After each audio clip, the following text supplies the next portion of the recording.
Emily Swallow! And company.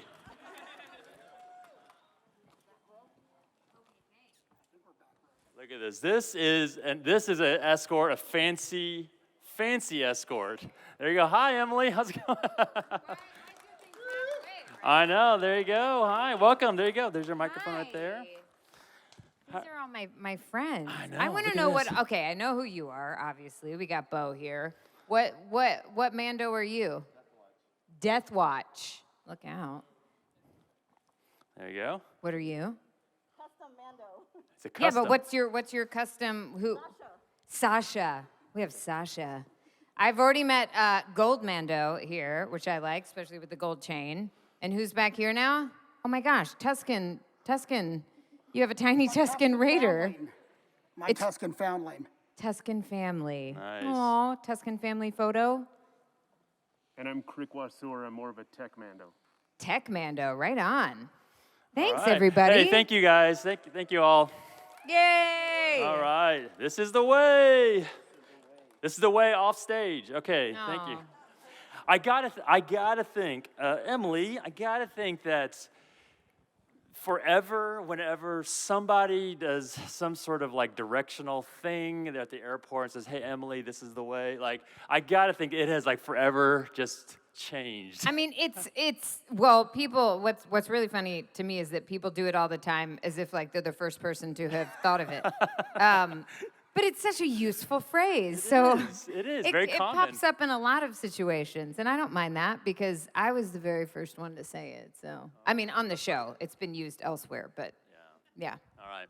Well, I don't know. Are you a like a long-time comic convention attendee, or are you relatively like new to the comic convention scene? Well, I started doing conventions when I was on Supernatural. Of course, yeah. But those were mostly just Supernatural conventions. And so a whole new world opened up when I got to join the Star Wars family. Of course. Not only is it conventions, but it's Star Wars on top of that. So can you tell me any like big surprises or something that was unexpected? Because as you knew you were going to be on the show and then being on the show and then being invited to be at conventions, any surprises like from the experience? So many surprises. Yeah.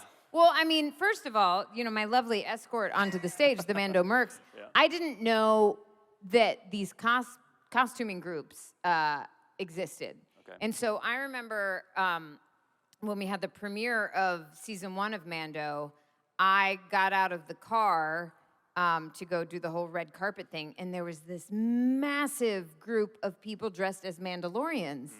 And I was like, how do they, like, this show is just coming out. How do they know what the Mandalorians are?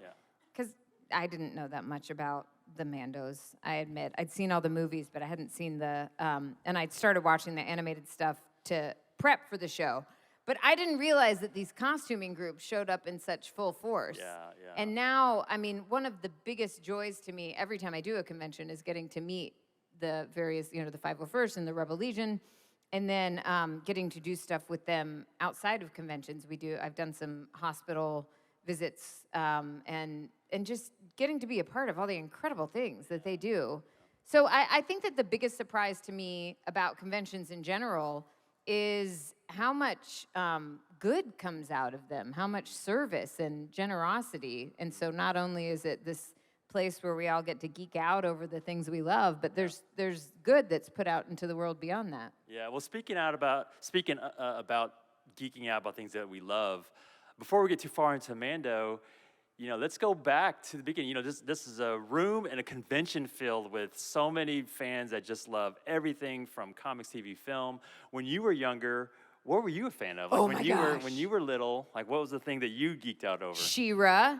She-Ra was my girl, for sure. Yeah. Gem and the Holograms. Nice. I remember this Electro Woman and Dyna Girl. Oh, yeah. Anybody of that era? Croft Electro Superstars. Woman and Dyna Girl. Yeah. Those. And my way into Star Wars was Ewoks, because I was of an age that when the Ewoks showed up, I mean, I just fell in love with them. I didn't really get the rest of, I was too young to really like latch on to the significance of the rest of the story. But the Ewoks were cute. Yeah. So they were my way in. and Care Bears. So you'll see a theme here. Care Bears, My Little Pony, for sure. Any fun sure there were others. Halloween costumes as a result of any of these? Yes, Yeah. and I love that you asked that because my mom is an incredible seamstress, and she made all of my costumes. So I was blueberry shortcake one year. No, sorry, blueberry muffin from Strawberry Shortcake. I don't remember any of the early ones, but I remember one year I was Debbie Gibson for Only Halloween. in my dreams. Only in my dreams. I love it. Yeah. So when you were a kid, dressing as Debbie Gibson and whatnot, like where did this sort of like interest in acting and pursuing that, where did that come from? My way into performing was singing first, and it was in the church choir, in like the children's choir. And I think one of the things that I loved early on about performing for people was that, like, one-on-one, I felt very shy and quiet, and I have a very charismatic older brother, and so he was always like super popular and super confident, and I just wasn't. And I found that when I put on a character, or when I was like focused on a piece of music and performing that, I wasn't as self-conscious about myself, because it was more about like, okay, how do I represent this character well, and how do I serve this music well? And so it took away a lot of that, like, too much of like seeing myself. And so I always loved telling stories that way, but I didn't know that I was gonna do it as a career until right before I graduated college, because there were just so many things I was interested in. But I had some really wonderful acting teachers at University of Virginia, where I was not majoring in drama, who saw how much I loved it and who sort of gave me, I guess, the courage to own that and say, like, this is what I want to do, and this is not at all a practical profession, and the road may be a bit bumpy, which it is, but it was in my heart to do that, and so I'm so grateful that I had that encouragement. Well, you ended up in theater, and what was that transition like? Like, what were your first roles, and what Well, actually, my very first regional theater job, because I went to grad school in New York, and I did a couple of shows in New York, and then my first regional theater gig was at San Jose Repertory Theater, which doesn't exist anymore, I think. I know. You got a woohoo over here. So Yeah. nice. So I have had no time to spend in San Jose this trip, because I just got here yesterday afternoon and I leave tonight. But I love this area, and I got to know it over the course of a couple of months in I don't know. It was a while ago. Long time ago. And so I have really wonderful memories of this city, and like going up to Los Gatos and out to San Francisco. Do you remember your first role of like that really, one of your early roles that really has, when people talk about theater, that you kind of look back on as like a beloved character? Or Oh my gosh, so many. I mean, honestly, I think most of my favorite characters that I've done have been in theater, which is such a bummer because not as many people get to see them. But I just love the process of theater. I love that the audience is there and you're discovering something together in real time. I got to play, actually my very first professional theater gig, I played Joanna in Sweeney Todd. And that's a show that I would love to revisit and get to play Mrs. Lovett in. If any of you know it, it's completely unhinged. What else did I hear? The show was called Enchanted April. My first New York theater gig was doing Shakespeare in the Park, which was thrilling because I love doing Shakespeare, and it's just such a prestigious event that happens every summer. And so that was Much Ado About Nothing. That was pretty awesome. Yeah, I don't do as much theater anymore, but I love it when I get to. Yeah.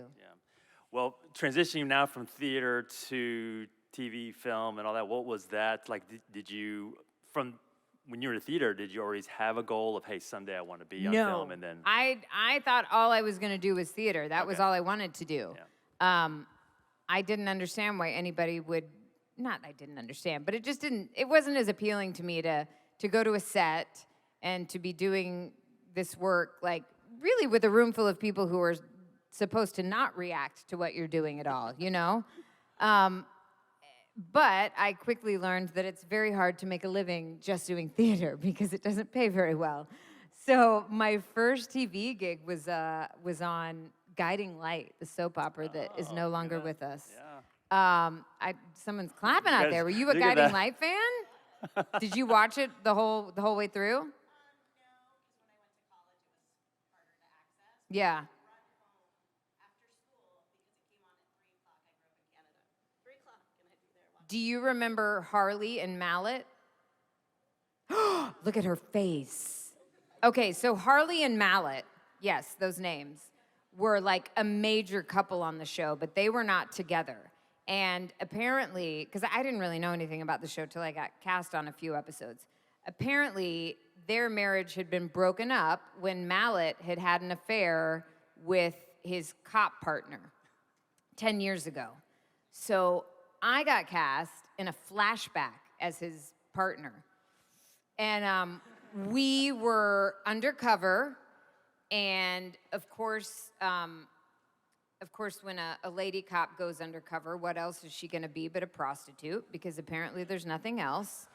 So I was very scantily clad. And the thing I remember most is that we were in this like pickup truck or SUV or something that had bucket seats in the front. So, you know, when you've got that, like, the other person is far away. But I was supposed to be, like, trying to, like, cozy up to him. And, you know, I'm putting special songs on the radio while we're on stakeout. It's very unprofessional. And then at some point, that's Mallet. Harley is the woman. She comes up and she pulls the car door open, truck door, and she yanks me out and she says, "I knew. I came because I knew." And then I like scampered off. And that was all you saw of Regina until a few episodes later, I came back in the present. And I told Mallet that I thought this guy that we had put in jail together might have gotten out and was maybe stalking me. And I was worried about this and I didn't know what to do. And he said, "Are you looking for a bodyguard?" And I said, and this is, to this day, I think this might be my biggest acting accomplishment, to have delivered this line without laughing.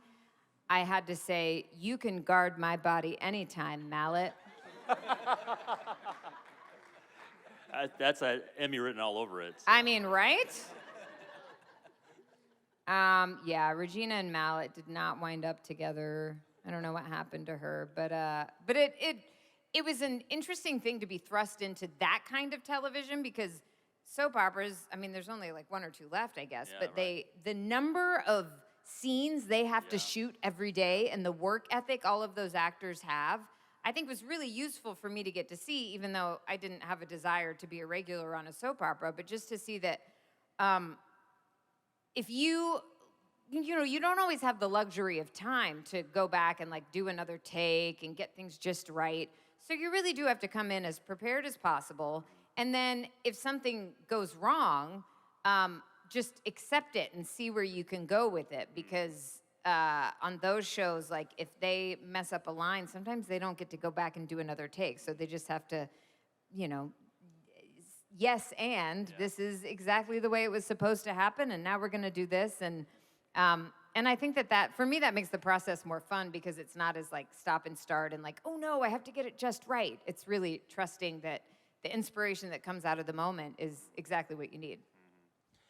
Well, I can only imagine that every actor at some point or another would love the phone call that involves the word Star Wars somewhere in the conversation. And so tell us, was that something that you were seeking out? Did it come find you? Like, how did the whole Star Wars sort of world, how did you enter that? It's so mundane, which I think is important for people to know, my experience with it, because I audition for probably 100 things a year, and I get maybe 2 or 3 of them. And so when I got the audition, was just another audition, especially because they were very cagey about it. Like, nobody was like, "This is gonna be this big Star Wars series." They were like, "This is maybe some Star Wars," and it was on this new streaming platform, Disney Plus, which, you know, we didn't know if it was gonna be a big deal or not. The first live-action Star Wars TV show, so who knew how that was gonna go? So all I had when I went in to audition for it was very few details about this character. I knew who was working on the show, like John and Dave, and so that got me excited. But it didn't really have enough attached to it for me to think it was a big deal, which was good, because then I could just approach it like I would any other audition. You know, I do my work, I create the character, I trust that the choices I've made are valid, all the while knowing that, like, what I've realized, I think, I used to think that actors were competing against each other, like, whoever's the best is gonna get the part. And that's true to an extent, but what it is really is that so many actors can do wonderful versions of different characters, and it just depends on what version of that character is gonna fit in best with the director's vision and the other actors, and so it's less of a, like, quality assessment as it is just someone described it to me once as a director said, you know, it's like we're putting our orchestra together and we need to see what instruments play together the best, which is a nice way to think about it. But still, only one person gets the job. So yeah, and they also, when I did get offered the part, the audition itself was very anticlimactic because it was just me in the room with the casting director. And then I got offered the part, and they were like, we don't really know how much this character's gonna be in it. We think, you know, maybe 1 episode, maybe 3 episodes. And then I went and I shot my stuff before the show was ever announced. It wasn't called The Mandalorian. So it was just really fun and very low, well, not low pressure, because I'm working with Jon Favreau and, you know, really quality people. And I remember when I walked onto the soundstage and was looking for my dressing room, and on the door next to mine, it said Giancarlo Esposito, which at that point, I didn't know he was involved. Yeah. So there were just like all these new things being revealed that started to build up the excitement in me, but it was a nice sort of gradual crescendo to that explosion of like, oh my gosh, this show is huge. And thank goodness people love it as much as all of you do, because that's the thing too. Even if you make something that you're proud of, you don't know how it's going to be received. What were your feelings about, you know, as you're learning about this character and realizing, oh, I'm acting with a helmet on? I can only imagine that there's not like acting in a helmet class 101 in theater school, like so. Well, I mean, you tell me. I did mask work in theater school, Okay, there you go. which was very, very helpful. The main difference is that when you're on stage and you're, the audience can't see your face, because we look to people's faces to see what they're trying to express. And so when you're on stage and the audience can't see your face, they can see the rest of your body the whole time, so they're watching all of it. And when you're on camera, the audience doesn't always get to see what's going on with you. So every time the camera cuts to you, I think it's even more important to be very precise in what is happening. And we learned, it was so much fun getting to learn with the other actors who were wearing the helmets how everything translated and whether or not we were conveying what we wanted to convey. And for all of us, and especially for the armorer, because she is someone who, you know, she doesn't reveal a lot. And so I found out very quickly that any type of extraneous movement was distracting. So it is hard for me to be still. I'm somebody who's constantly moving and fidgeting, and so getting to live in her space and really trusting that I didn't have to effort so much, that I didn't have to like try to communicate what I'm saying, and that if I thought the thought and was specific about, you know, what she was feeling at any given moment and what she's thinking, then the story would be told. Yeah. And that was such a lovely thing to get to experience, because that's not my comfort zone. Yeah. So every time I do get to exist in her space, it's nice. Yeah. Well, as you already alluded to, Mandalorian armor is so important to the Star Wars universe and to an individual character. And as you're fully aware of, as soon as a Mandalorian of significance appears on screen, every square inch of that character is scrutinized, you know? Yeah. And it's, of course, duplicated and cosplayed and whatnot. So the armor has such a unique look to her, because, you know, they're making her part of the Mandalorian family, but then also making her very distinct. She's got the, you know, she has the furs and she's got the coloring. She's stylish. Yeah, she's serious. Got some serious drip going on. So, tell us about that process of how they brought her look together. I don't know. I mean, they did that before I ever Was showed it completely complete when you got Oh, into yes. it? Okay. It was, There you yes. go. Yeah. And that too was part of my the gradual reveal of this amazing thing that I was a part of, because I knew when I auditioned that it was a character who would be masked, but I didn't know what that was going to look like. Mm-hmm. And then I went into Legacy Effects, which is one of the building. The word is escaping my mind, but it's not the costuming house, because they don't just do costumes. They do costumes and props, and they build all these amazing things. Okay.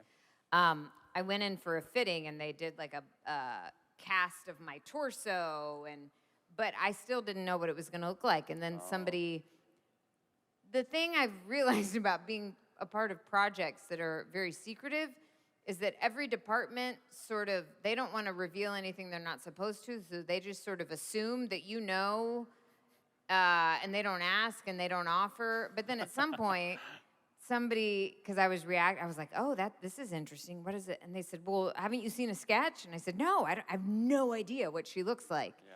And so they show me this beautiful vision of a warrior.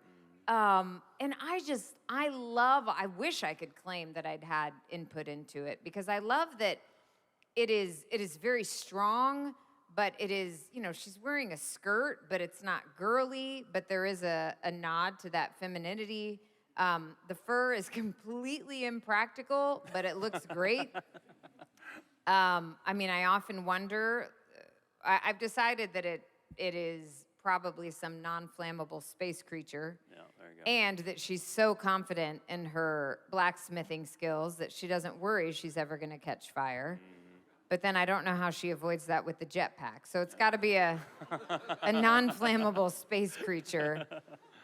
And I also like to imagine that at some point she's like, it looks good. I don't care if it doesn't make sense. The armorer can be a slave to fashion too. And then the horns, I've been told by many people what they think they allude to, and I honestly don't know. No one's told me for sure either way. But there's just so many very specific and beautiful details in there that really helped me develop more understanding of who this woman was, and I'm biased, but I think it's one of the coolest costumes. Oh, absolutely. So you said that you had some mask training, but how about, did you have any Smith training? I did not. Yeah. What was that like? That was so much fun. Yeah. And it was something that I didn't really get to do much of until the Book of Boba Fett. Because the first season, I was getting information very last minute, so I didn't know I was going to be doing any blacksmithing, and they had a blacksmith on set to work with me, but what I quickly realized is it's not the kind of thing that you want to just try to do last minute and then feel confident in what you're doing while they're also asking you to change all these things because of camera angles and because of space blacksmithing, apparently. And you're somewhat visually impaired, so you're having to swing things and hitting small little targets. And what I did have input on for the costume was season 1. I was wearing these gloves that were they were welder's gloves, but they were huge, and John called them my oven mitts because they were just so bulky and unwieldy. And I would try to pick something up, and I couldn't tell if I had because I couldn't feel anything and I couldn't see anything. So season 3, I got some better gloves. But yeah, it's acting on camera can be one of the biggest challenges, I think, is finding ease with a set that you've probably never seen before, with props you may have never seen before, and diving into this character in this scene that you have worked out in advance, what's going on, what are the important things that have to happen. But then it's distracting when you've got like props you've never used and you're in a place where you're like, wait, what's where? And so I realized after shooting that season, I was like, I need a lot more. I want to feel a lot more comfortable with this. So then when they called me up to do the Book of Boba Fett, I said, I'm going to go train with somebody. Oh, nice. And so there's this wonderful, wonderful blacksmith named Tony Swatton, who is responsible for, he actually is the one who inspired what the Beskar steel is, what the look of that is. And he's built a lot of stuff for the show, and he's done stuff for all sorts of different movies. So he is so kind and so excited about what he does. And he is a blacksmith. The man is like 300 pounds. He's got like long, burly beard and hair, and it's always got some sort of like residue from whatever it is that he's blacksmithing in it. His hands are never clean because there's no point. Yeah. But he has so much joy about what he does, and so he took me through, basics that I would need to understand. And then I've just continued to work with him because it's such a joy, and he's so generous, and we just have a lot of fun together. Well, some actors leave a project, they've been trained how to climb something or shoot something or drive something, and you get to leave learning how to blacksmith, so it's very, very helpful in the Pretty future. rad. Hey, we have a mic over here. We're going to go to questions. So if you have a question for Emily, just line up, and I'll go to you in a moment. So tell us, because the effects are so incredible, it's hard to tell, did you have opportunity to work into volume? Are you in the volume space? Not until the Book of Boba Fett. Okay, yeah. Season 1, everything that I shot was just in my little cave room.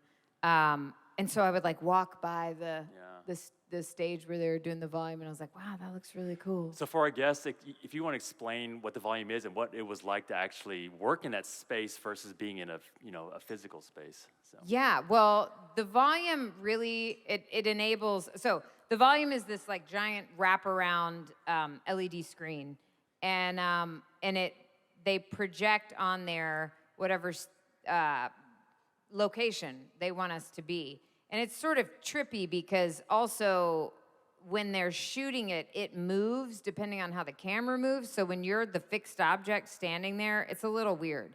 But it's so much better than working with a green screen, which would be the alternative, or going to multiple different locations, which can be fun, but can also slow things down and have huge limitations budget-wise. So it really enabled us to create a world that was much more thrilling for us as actors to be in, because when you have to do something with a green screen or a blue screen, there's a certain part of your brain that the whole time is going, okay, now this thing was over here and this was over here, and so you never really like lose yourself in it. And there were moments when I would walk onto the soundstage and I couldn't tell where the physical set ended and where the volume began, because it was just so cool. Beautiful. Yeah. Very cool. All right. Ahsoka. What up, Ahsoka? You got a question? Hey. I was just wondering, because you were talking about cosplay and all the Mando armors. Have you ever, or would you ever cosplay as the armor at a convention to kind of go incognito, or any other potential cosplay? Would I ever do that? Does anyone know? I have done that. You have several done that, times. right? Ah, amazing. Yeah. Cool. I didn't know. But yeah, would there be any other characters that you would cosplay at? Oh, man. Well, if someone will build me a costume, sure. Because that's the thing is, I wear lots of beautiful costumes, but I don't make them on the shows that I'm on. Yeah. And I didn't have the armorer till a friend who's a 501st member built it for me. So yeah, I don't know. I would love to have a She-Ra cosplay. That'd be pretty rad. Awesome. We got to see She-Ra on the big Or screen. just one of those big inflatable T-Rexes that you see at conventions. I think it'd be fun to live in one of those for a day. Or an Ewok, yes, a very tall Ewok. Thank you so much. Thank you. Oh, you have to let us know your name too. So, go ahead. Hi, I'm Danielle. Okay. I was Hi, wondering Danielle. if you could share anything about your time on SEAL team. Oh, yeah. Okay. We got any SEAL Team fans out there? Yeah. Yeah. So for those of you who don't know, SEAL Team was unfortunately not about the marine mammals, seals. Although I did like to imagine a lot of our scenes played out with seals instead of Navy SEALs, which is what it was. It's a whole different thing that you get. So SEAL Team was a very high action, high energy show about Navy SEALs, obviously. But I came into it as a physical therapist and sort of emotional therapist too, as it turned out, for the main character, David Boreanaz's character. And so I was like that was sort of a weird thing to be like completely outside of all the action. And I was like, I want to get out there, I want to do that stuff. But it was so enjoyable because most of my scenes were just with David, and they were very emotionally grounded as opposed to like action oriented. And I know that for him, he really enjoyed having that as he was trying to like unwind who this character was.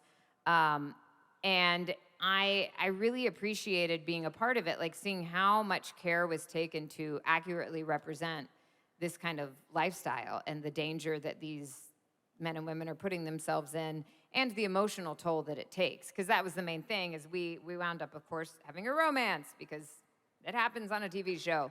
And he was so tortured because he like had this kind of addiction to this high stakes lifestyle, but it was just taking this toll on him. And he didn't have any normal relationships like outside of his team. And I think that is a real downside, or not downside, but there's a price that you have to pay to be high performing in that sense. And I thought that the show accurately explored that. So it was a really enjoyable thing to be a part of. Yeah. What was your connection to it? Are you in the military, or do you have a military connection? You just like it? My mom's a vet, but Oh, cool. I just like the show. I mean, Dave Boreanaz is really good looking. Yeah. That's I go into this deep explanation of why, and she's like, David Boreanaz is really hot. She wants to hear more about the romance between you Yeah. two. There you go. Thank you so much. And she likes seals. Maybe you like seals. Yeah. There you go. Hi. What's your name? Not easy to pronounce. It's okay. Aditya. Aditya. So, Emily, two-part question. One, Okay. Supernatural versus Star Wars, which is your favorite Oh my universe? gosh. You're trying to get me beat up by somebody, one or the other. How about what do They're you... so different. Yeah. You can't, I love it when people are like, you have to choose a favorite. I can't choose favorites, and I don't feel like I need to. There's such different shows. Do you mean from what angle? Your experience working in the two.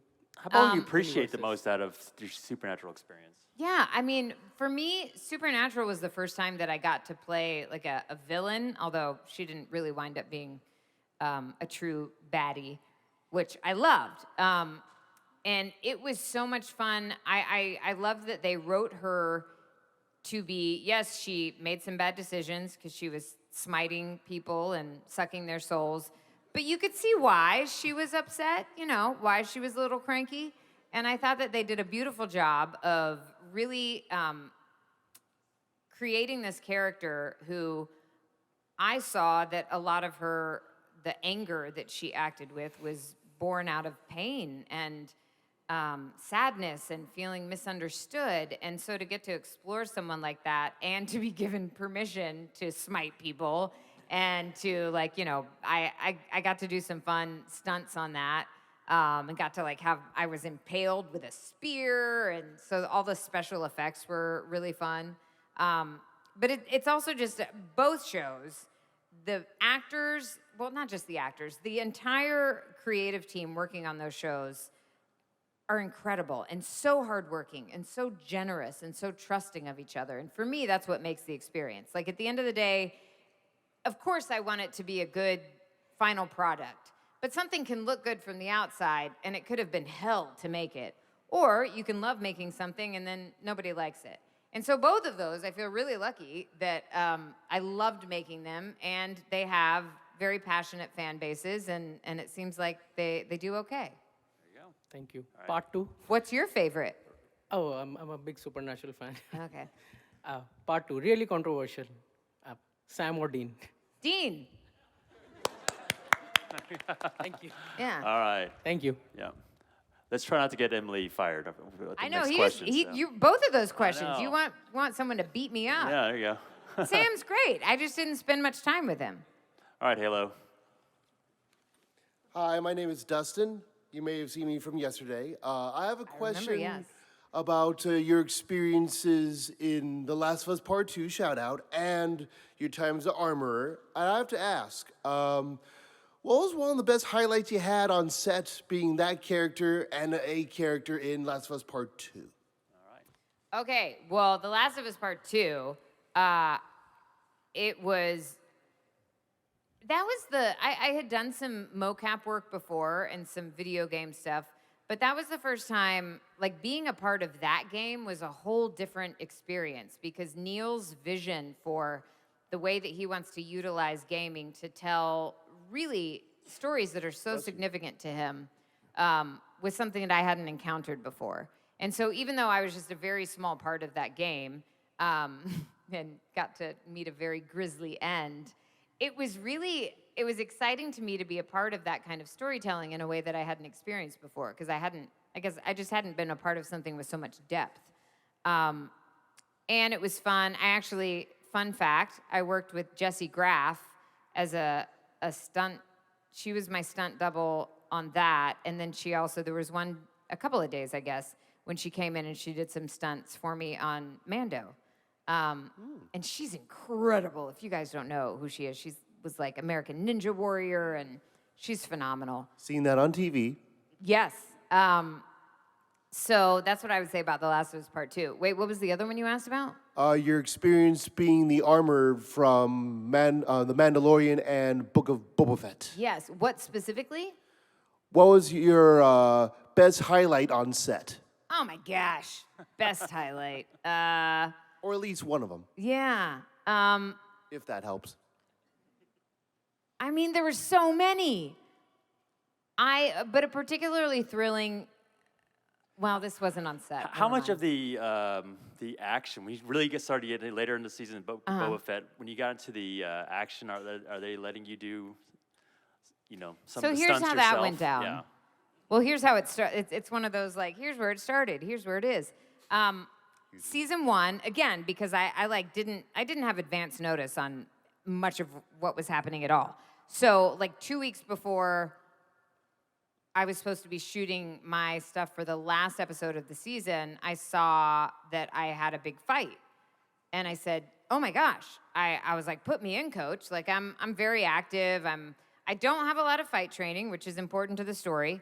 I had done, like, I've done sword work and light combat, but no martial arts. And so Ryan Watson, who was our stunt coordinator at the time, he asked me this. He said, do you have any martial arts training? I said, no. And he was basically like, oh, that's so cute that you want to do this fight. And he said, well, look, it's based in Kali, which is Filipino stick fighting. He said, you got a couple of weeks, go away, and if you want to train with someone, maybe we can use you for some like transitional stuff. And I was like, great, cool. And so I did that and loved it because I mean, like you were talking about with blacksmithing, I love getting to learn new things for characters. And then I showed up and I did some very minor things, but then I didn't get to see the extent of that fight until the show aired. And so I'm sitting there on the couch with my husband, and the stormtrooper like bonks her on the head, and then my jaw just dropped, and I was like, oh, okay, yeah, that's why they didn't want me doing that. Because, I mean, I would have tried really hard, and you would have been like, man, she's working hard. But it was a thing of beauty, because Lauren Kim, who was the one who did do the fight, has all of her life has been training this way. So then I said, well, I want to learn that. And so since then, I have trained with some of the different stunt performers on the show, and I have learned the sequences that the armor has to do knowing full well that they may not let me do them, either because I don't look as good as a professional stunt performer, or because they're too dangerous and they don't let the actors do it. But it still helps me to learn it because it's all part of the language of her movement and how she expresses herself. And then I can say, you know, I don't feel like this move really, I don't think she'd do this, or I do think she'd do this. And one of the things I love is that she never picks up a blaster. She just sticks with her hammer and tongs, and that's all she needs. There you go. Thank you. You're welcome. And Thanks, one more Halo. thing. This is the way. This is the way. We only have a couple minutes left, so this is going to be our last question. So introduce yourself and go for Hi, it. my name is Michael. Hey, Michael. So first, I guess a comment, then a question. So with your love of Ewoks, I like to think that pelt on your shoulders is an Ewok. What on my shoulder? Oh, The armorer. yeah. What?